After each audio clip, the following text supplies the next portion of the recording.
I'm half Navajo and half Mexican. For over 20 years of my life, I've lived on the Navajo Nation Reservation in New Mexico.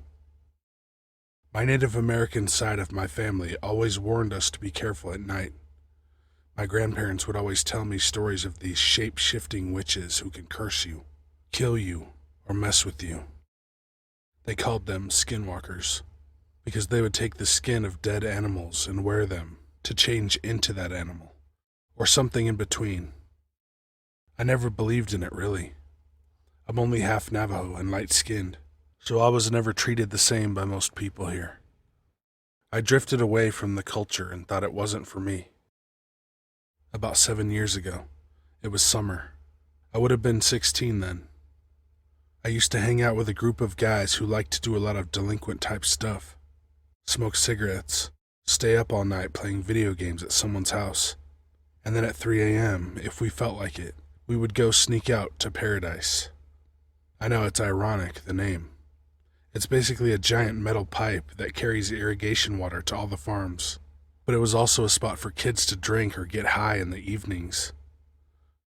The place did have a scary history of kids and adults who drowned or died in the night, but I always thought those were urban legends also. We used to test one another to cross this pipe, sort of an initiation. See how far you could go. We usually could go all the way across. Now keep in mind that pipe is about 3 stories high. It's also wide. I'd say as wide as an average car. So one night, me and a small group of friends were driving around bored at about 2 in the morning, wanting to spook each other. So I said, let's go to paradise and walk the pipe, because some of them were new friends, and they had never done it. They agreed, and we drove out there. It was a pretty quiet night. The sky was dark and it was cold. The boys with me were Michael, Cordy, Tommy, and Daryl. Now Daryl was the driver because he had the car, and his family was pretty well off too, so he never had to worry about cash. We got to the place, but he didn't want to go. Said his parents were traditional, and he wanted to just chill in the car. Basically, he wanted to text some chick, I'm sure, without us bugging him. I told him it was fine. Keep the car locked and running, in case. So we went on without him. As we got onto the pipe, a few of the guys were scared and had me take the lead. About a quarter of the way across, I noticed a faint white or light gray bat bigger than my head flying around us. It dove at us a few times, and we dodged it, but then Tommy slipped because of his Converse and almost fell off the pipe. I reached out and grabbed his right arm. Michael had grabbed my shirt collar, and Cordy had grabbed him. Altogether, we got back on the pipe, shaken that we almost lost Tommy into the dark depths below. The bat was gone. We were all freaking out, but the guys wanted to continue. We passed the halfway point with no problems, but as we got 3/4 of the way, Michael saw something. At the end of the pipe there is a hill, and behind that hill is very brightly lit because of a church somewhere off in the distance. Anyway, on that hill, there was a black figure with pointy ears, a dog's silhouette. Now Michael was a tough guy. He yelled and threw a few rocks he had in his pocket, and the silhouette stood up on 2 legs like a person. We all freaked out. Then Cordy said, "Look." There was another one to the left, and then another to the right. So 3 silhouettes of pointy dog-eared people on the hill. I told them to back up, so we can get back to the car. The ones to the right and left started to move down into the darkness below us. Now there's just one standing guard on the hill, the one that first stood up. So we started heading back, and it was quiet for a few minutes. But then we heard a girl crying like she was hurt and scared, maybe in pain. We were overcome with a strange feeling of wanting to help. Michael wanted to go back and crawl down to help this girl, but I just knew something wasn't right. So I yelled at them, saying, "Did you not see those things? It's a trap. If we have to, we can come back in a couple hours and check when the sun comes up." And the moment I said this, the crying stopped. All the guys freaked out, saying they can't believe what came over them. It was almost like they'd forgotten what they saw. We're halfway back across the pipe now, and we hear a native drum being played. We start running on this pipe. We can hear snarling and growling underneath us, but we kept running as fast as we could. We make it back to the car and get the hell out of there, and we stopped at a well-lit gas station to tell Theral what happened. We couldn't get the girls crying out of our heads and went back in the daylight just to make sure, but we found nothing. I did not go back there after that.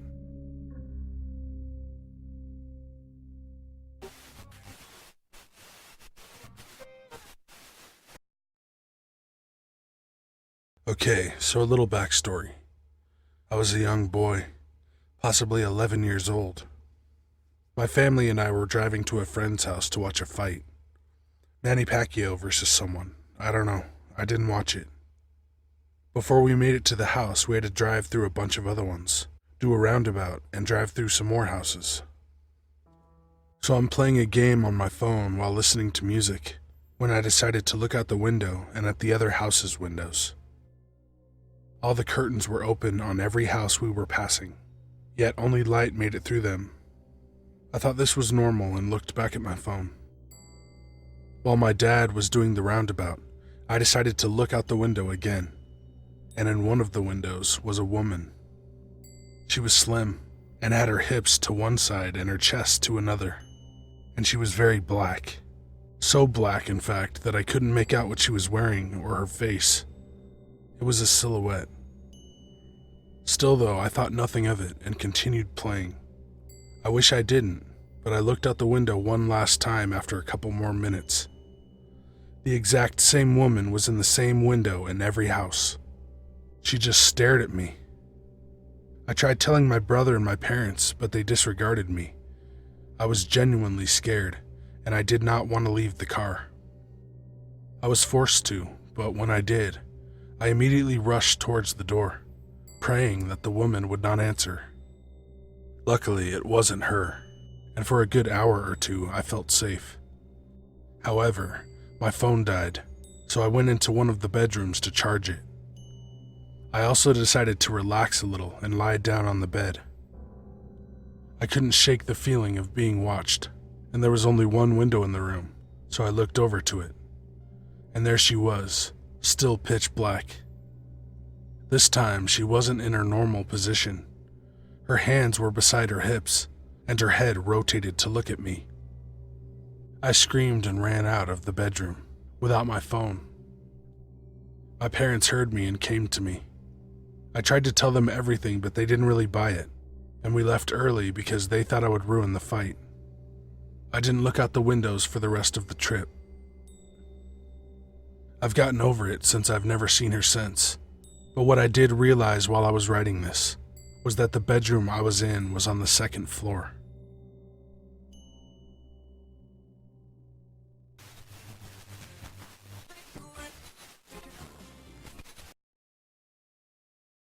This story that I'm going to tell is from a family friend who is passionate about the subject as well.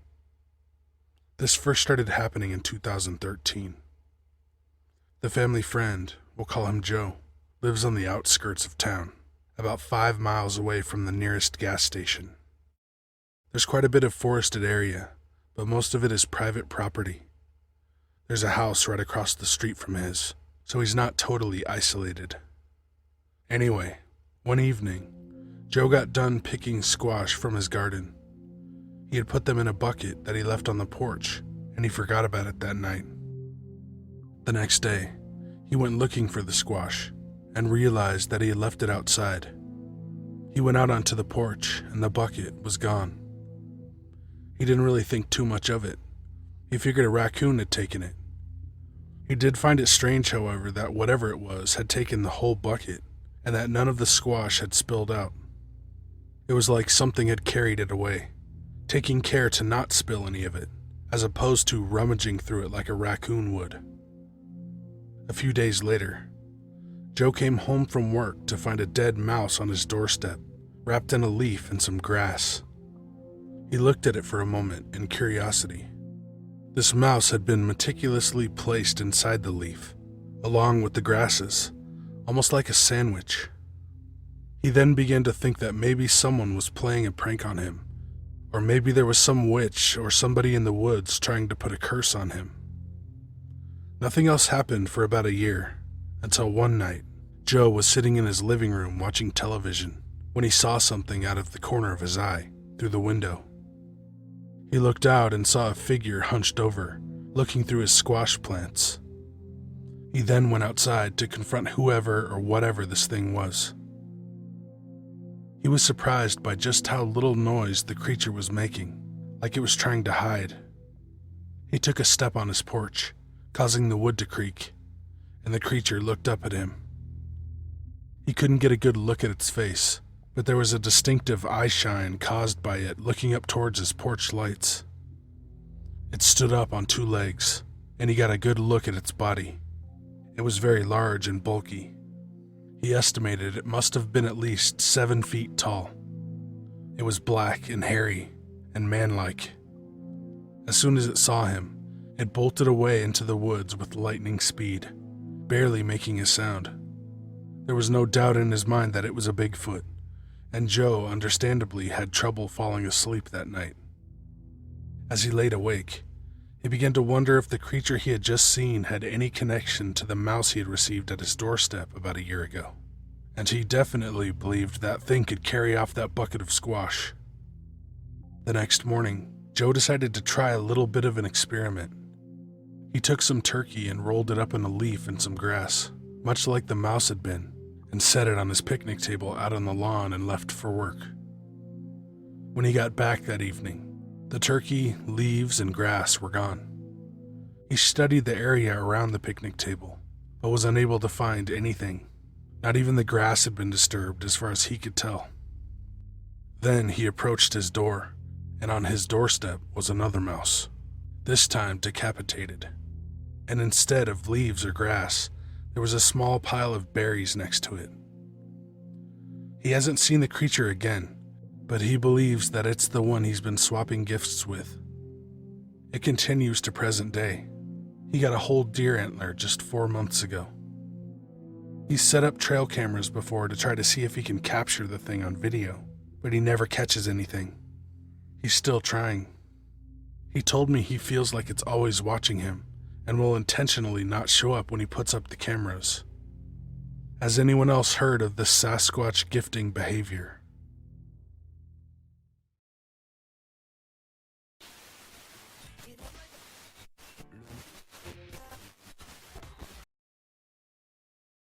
This was around 2015. It was about 11 o'clock at night. I was driving from my dad's place to my mom's. My dad has 75 acres of spooky-ass land where a lot of weird stuff happens. So like I said, I was driving. I had just started down the long driveway when I felt like I was being watched. Not cool, but it happens more often than you would think. I'm nearing the highway when I see a dark shape at the edge of the woods. We have tons of wildlife in the area, from deer to panthers to the occasional bear. And as I pass it, it starts chasing me. It's not like it was just barreling at me. It just moved after my car, staying at the edge of the woods. Please keep in mind that this shit is practically normal in my life. I have tons of weird stuff that happens. I turn onto the highway and speed up to 50 or so. I keep noticing something in my peripheral vision, so I slow down and focus. A few yards behind me, I see this huge dog. This thing was literally half the size of my car. I know I mentioned bears before, but bears don't chase cars, and we only have black bears, which I think are the most docile kind. Okay, now I'm freaking out. I gun it, releasing a long stream of curses and telling my car to go. It was a poorly kept 95 Honda Accord. I had tons of trouble with it dying on me, so anytime I had to push it, I made sure to speak kindly to it. I didn't care at this point. I was simply trying not to die. It seemed like I wasn't going to be able to shake this thing, so in an act of bravery, really stupidity, I pull over in a church parking lot, thinking maybe it's some sort of hell beast and it won't come into the light or onto church land. and holy shit was I wrong. I stop and get my phone out to call my boyfriend, and the thing jumps on top of my car. I can feel and hear the metal popping and creaking, and I see drool splatter onto my windshield. I scream, dropping my phone. It jumped off the roof onto the hood, where I get a glimpse of it, before it jumped the fence into the cemetery and disappeared. It was definitely a dog, built like a Rottweiler pit mix, but darker and larger. It was solid black, with paws the size of dinner plates, and it had a massive head. I don't know why it decided to leave me alone, but it did, and I am so thankful.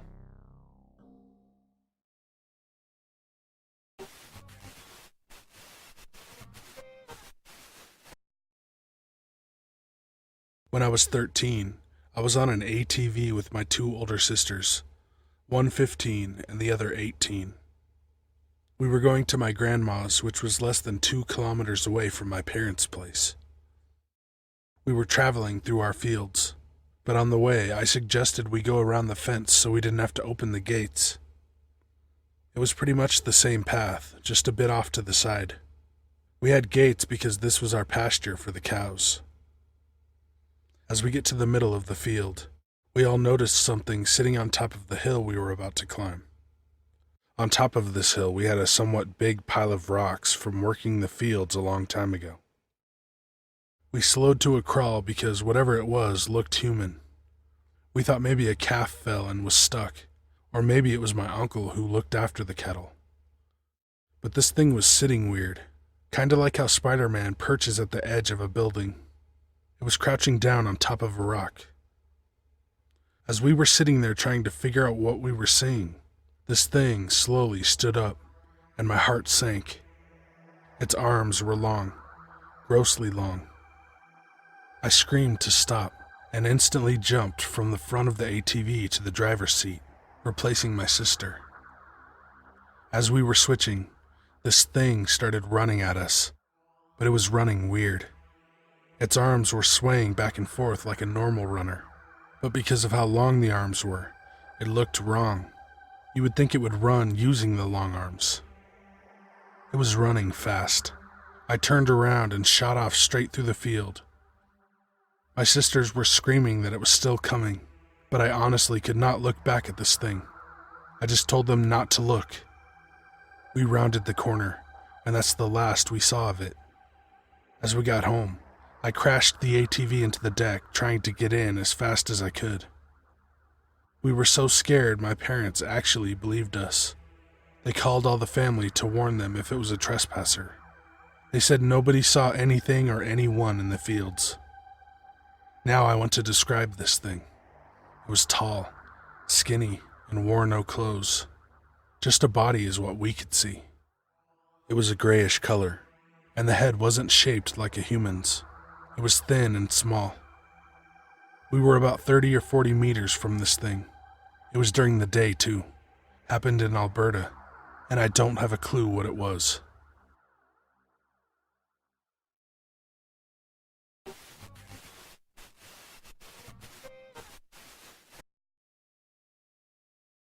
This didn't happen to me, but I was in the home.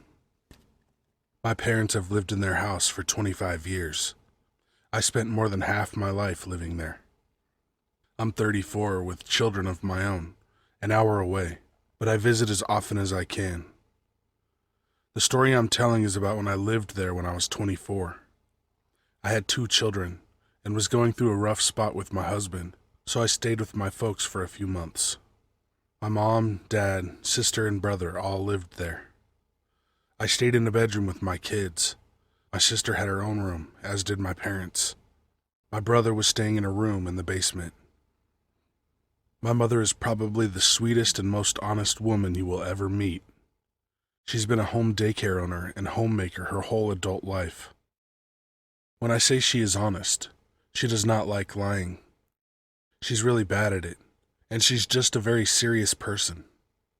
I can't tell you how many times I tried to get her to lie for me when I was growing up, and she wouldn't. And even when she did, like telling my dad I got suspended or snuck out or was smoking, Her lying was so horrible my dad never believed her, and she always ended up telling him the truth later on. The reason I'm saying this is because my mom told me something that I know is true because of how she is. We were in the kitchen. I was talking to her about something while eating at the table. She was washing dishes. I remember her looking over toward the den door. A quick outline of the house. You walk in the front door, you were in the living room. To your right is a hall, with the bedrooms and a bathroom. If you keep going straight through the living room, you get to the kitchen. In the kitchen is a side door to the backyard, and another door that leads to the den. In the den is the back door to the backyard. Also in the den is a staircase heading down the steps to the basement.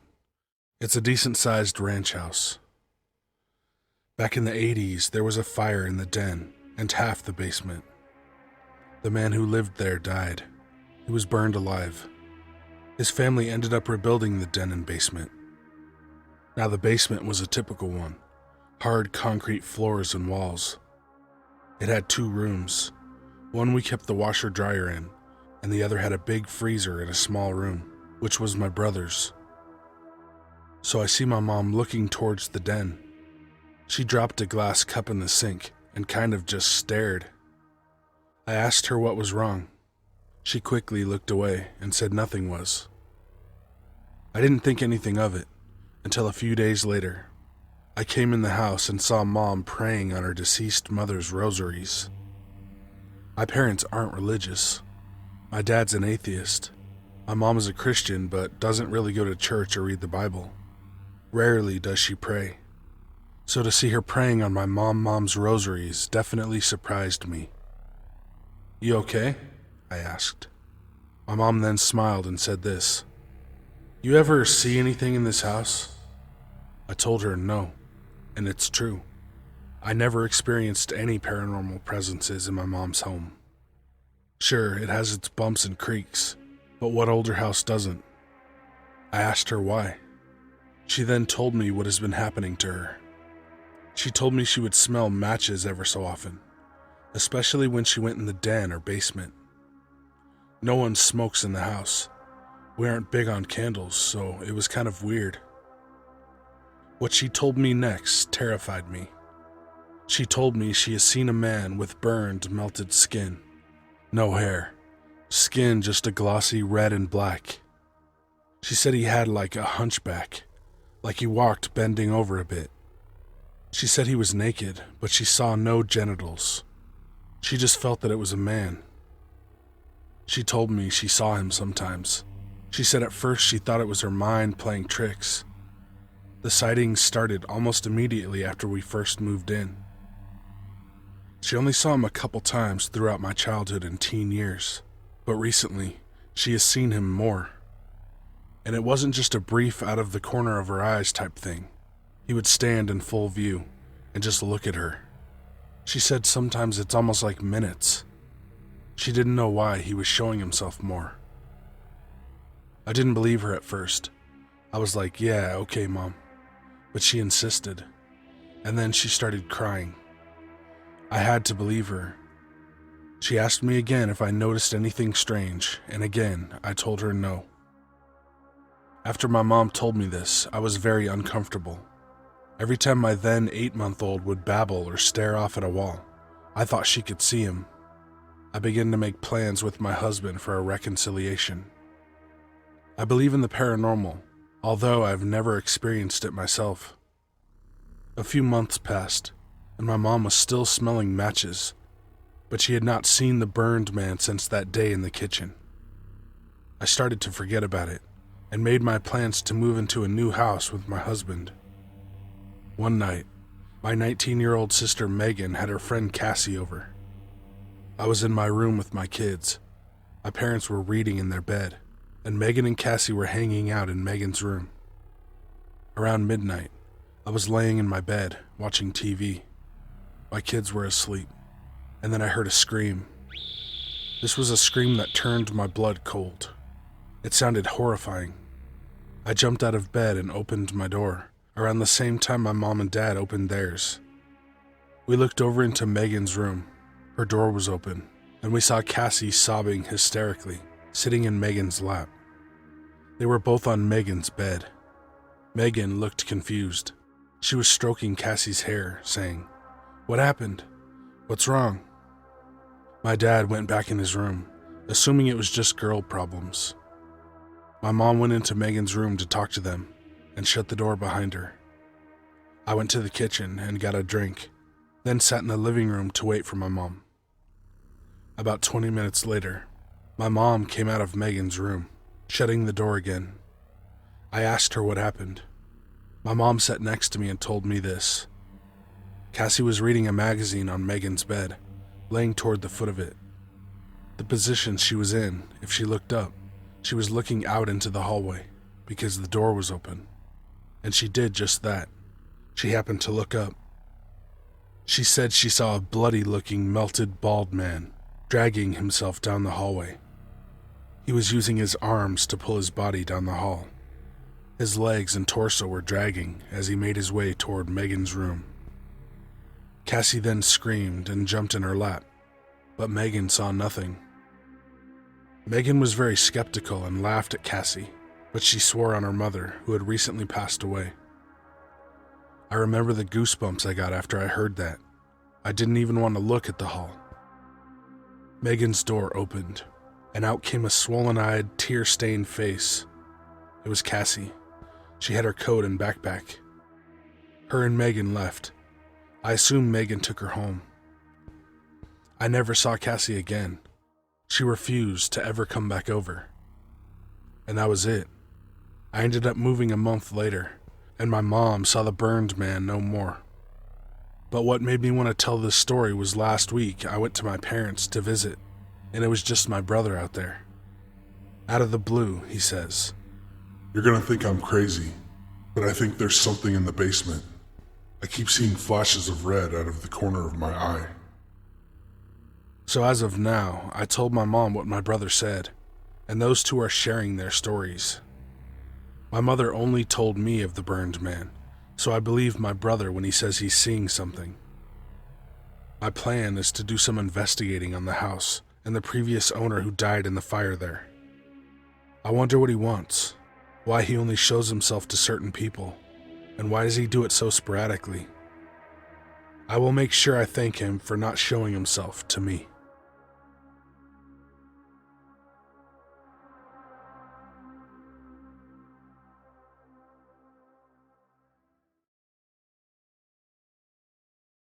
Hey guys and ladies, thanks for watching.